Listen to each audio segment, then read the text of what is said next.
From the get-go, we have to tackle the biggest question mark surrounding Conor McGregor and the third fight, which is how can Conor deal with the leg kicks going into the third fight? Now obviously I have made a video talking about Conor needing to implement a more wide stance, but that didn't immediately mean that the wide stance will be taking away the ability of Dustin Poirier to kick him. If anything, if Conor resorts to a more wide stance, he is more likely and he's more susceptible to getting kicked. That was not the point of what I said. The point was the range that he establishes when he is fighting in a very wide stance and a very wide guard. If you take a look at the way that he is able to palm out into the distance and look at immediately how he's setting up a way longer, rangier distance than the rematch, and by doing that, he's able to see incoming strikes way better. And what that does in return for Conor is he's able to freeze Dustin Poirier at a long range because Dustin is not a long-ranged fighter. That is how Conor was able to beat him in the first fight anyway. He starts the fight off, boom, immediately a hook kick. From there he follows it up with a spinning back kick to the body. Then he throws a big head kick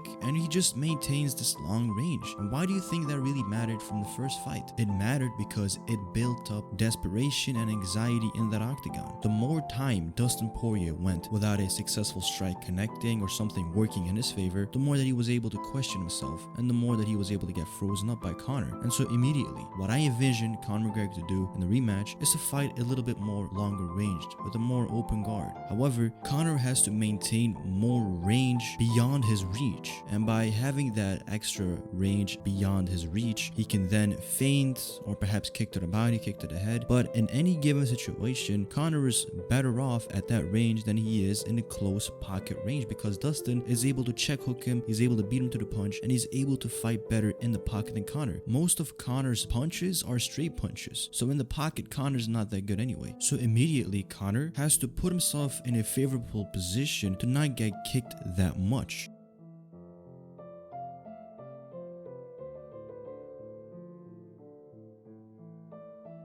And so then we have to move over to our second part of this leg kicking game.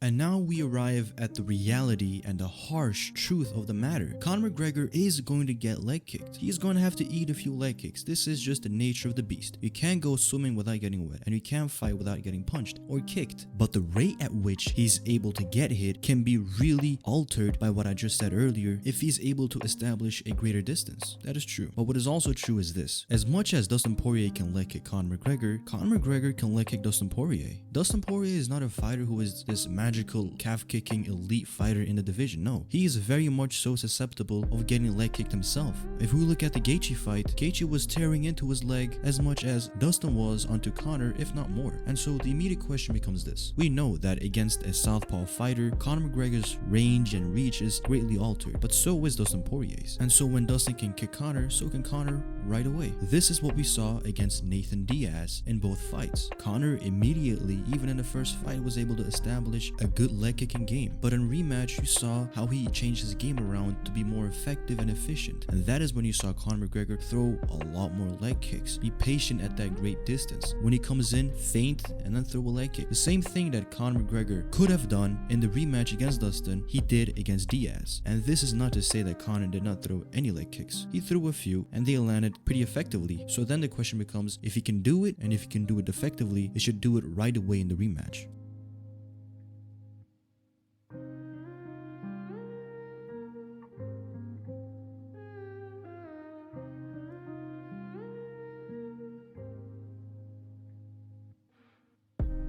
What Conor McGregor should also do right away in the rematch is go ahead and bring his kicks up high. Just by having a wide stance and wide guard is not going to enable Conor McGregor to maintain a great distance. If all Conor McGregor has is a wide guard, then he's just going to get that leg eaten up just the same way Eddie Alvarez did in their fight in the opening round. He's able to maintain distance if he's able to go ahead and throw long ranged kicks, back kicks to the body, spinning heel kicks, high kicks.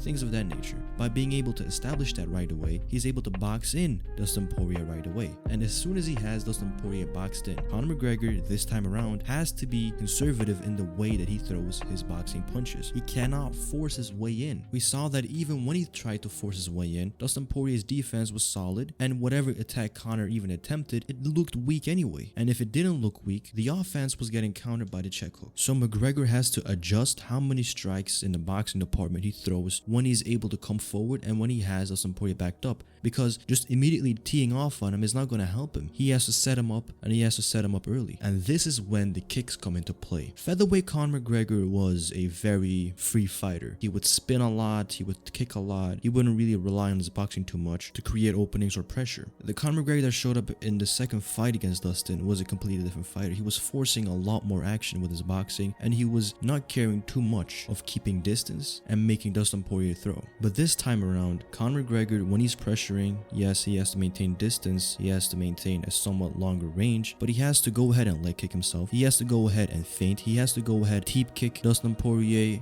back him up, high kick him. If Dustin Poirier tries to go to the right side or left side, stop that with a high kick or a spinning heel kick, box him in, throw a teep kick to the body, hurt his gas tank, and then just wait what the openings present. What I saw in Dustin Poirier in the rematch was very impressive. He was able to take so many big shots from Conor, and he was able to eat them. And so Conor McGregor, even when he threw his best shots, even when they were clean and effective, they didn't truly put Dustin Poirier in danger. Yes, they hurt him, yes they did, but what did he do with it? What did he really get out of it? Not that much. So how is Conor McGregor going to get more out of it when he's forcing the action? It's not really going to be when Conor's forcing the action when these big shots come. It is when he has Dustin Poirier backed up in a manner and he can find the right opening or the right counterpunch window that he can then go in and throw his shots. And the more that he can connect with these clean shots, the better he is.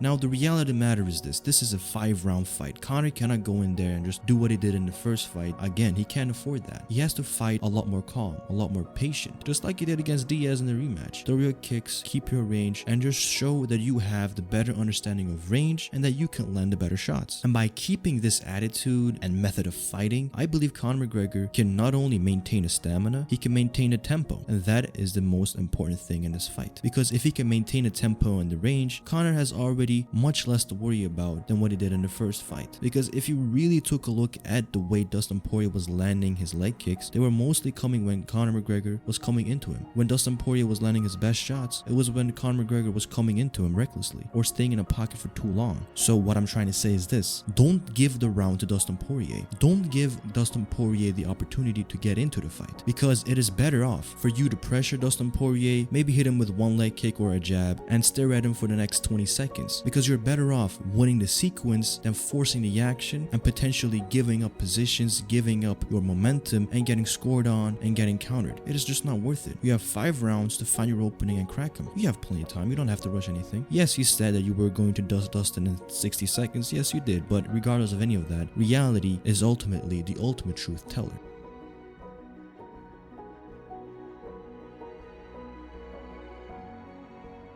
I also want to talk about the boxing of Conor McGregor, because it seems like the idea that Conor McGregor somehow got worse in his boxing or the way that he fought was not effective is just completely ludicrous. Conor got better in his boxing, that's for sure. If you really take a closer look, Conor McGregor is able to get in range better than what he was able to when he was a featherweight. He's able to have a lot more power in his right hand instead of his left hand. He's able to have a lot more pop in his lead and uppercut. He's able to set up the opponent much better to immediately shoot in the left straight. He's better at that. And so I believe that he has to utilize those tools once again. But those tools have to be utilized in a manner where they are not overused. The novelty cannot wear out. His methods can't be figured out. You just can't let that happen. So yes, as much as Conor McGregor has to throw his leg kicks as well, has to throw his kicks, has to maintain distance, he also has to come forward and pressure Dustin Poirier to a point where Dustin has to only worry about defense. And that doesn't always come with just kicking and teep kicking and just keeping the range, because then Dustin Poirier can set up Conor McGregor. Because if Conor McGregor is expecting to counter by slipping a shot and then going in for a left straight counter, Dustin Poirier can bait that reaction out of Conor and shoot him for a takedown just like he did in the first fight. So McGregor has to balance out everything to an absolute perfection, and I believe he can do it. And by doing that, I believe the quality punches, the quality kicks will start to wear on Dustin Poirier. And it is only a matter of time before one of these shots really hurt Dustin and Conor is able to put the pressure on Dustin and find a TKO finish. I truly believe McGregor can do it, but in the end, only time will tell what will truly happen. Until then, this was why Conor McGregor can defeat Dustin Poirier in the trilogy. Leave in the comment section down below who you think will win come fight night. As always, I have been Keenan from Keenan KTV, signing off. Later.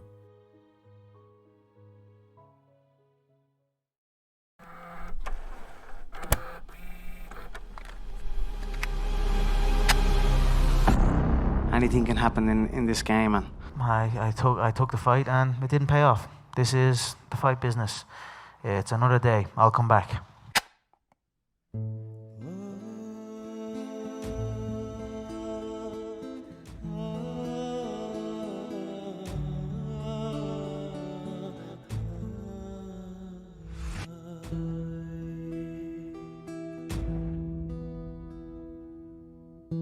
Kul olayım kalem tutan ellere, katip arzu halim yaz yâre böyle, şekerler